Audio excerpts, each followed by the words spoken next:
Havana, Cuba.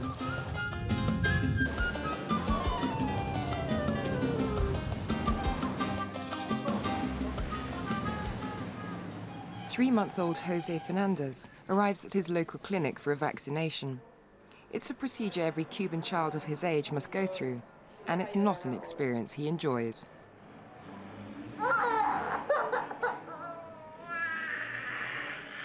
But it could save his life.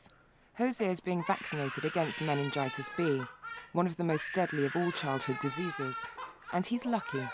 This is the first meningitis B vaccine in the world. It's been developed here in Cuba.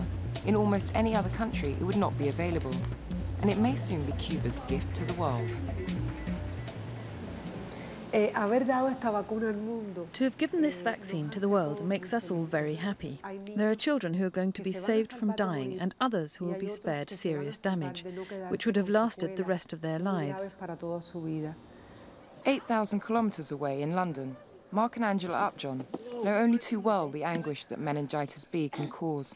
Their son Joel was struck down with the disease 2 years ago. Joel woke up in the morning with a really high temperature. He was shaking, he was clammy, shivering, and we went straight down to the surgery. By that time, I'd noticed that he had started to develop this rash. She knew it was a classic symptom. The doctor pressed a glass against the rash.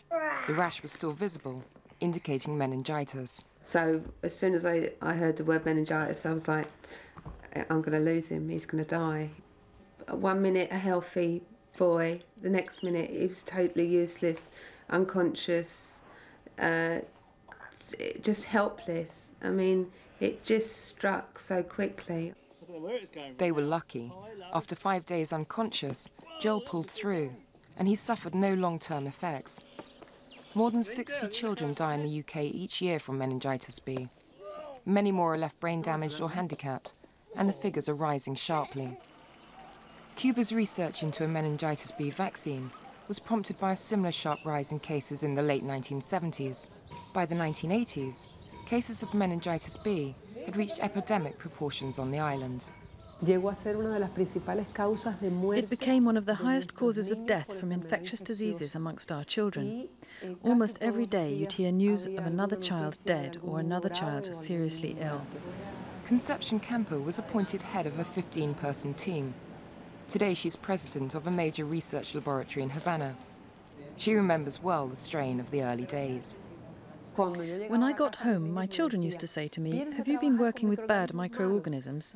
And I couldn't kiss them. I'd have to say, "I'll kiss you later." The team worked round the clock and eventually came up with a prototype vaccine. But then they confronted a dilemma. How could we ask someone to inject something when they didn't know what it was and when we hadn't injected it into ourselves first? So we were the first volunteers. Campo's team used themselves as guinea pigs to check for harmful side effects. They then conducted the first clinical trials on their own children.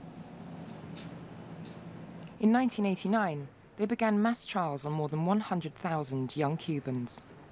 The results showed the vaccine to be more than 80% effective. Conception's colleague, Gustavo Sierra, remembers that moment vividly. This was the moment of eureka, when we could say, it works, and it works in the worst conditions, under the pressure of an epidemic, and amongst people of the most vulnerable age, teenagers. The Cubans quickly began mass production. Today, meningitis B has been eradicated from the island, and other Latin American countries are also starting to use the vaccine. But until recently, there was little interest from the developed world in Cuba's breakthrough. That could now be set to change. 2 years ago, a Brussels-based pharmaceutical company signed a deal with the Cubans to jointly develop the vaccine. Monsef Slaoui played a key role in the negotiations. I must say that I was surprised when I visited Cuba and saw the level of investment in biotechnology, whether human investment, whether infrastructure investment, or whether probably financial investment, given the situation in Cuba. For a time, the deal was stalled by the US embargo of Cuba. The pharmaceutical company is part US-owned. But eventually, Washington was persuaded the vaccine would be of humanitarian benefit to the American people. The Cubans will be paid, in part in food and medicines. The pharmaceutical company is now carrying out its own research on the vaccine.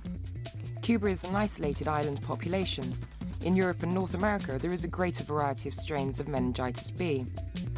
The Cuban vaccine does not prevent them all and may need to be modified. But Monsef Slaoui is optimistic.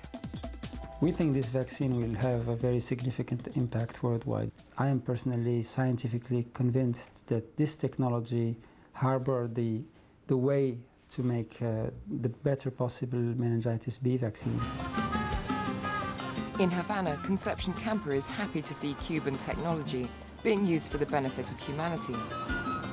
While in London, Angela and Mark welcome any advance which could spare other parents the trauma they went through.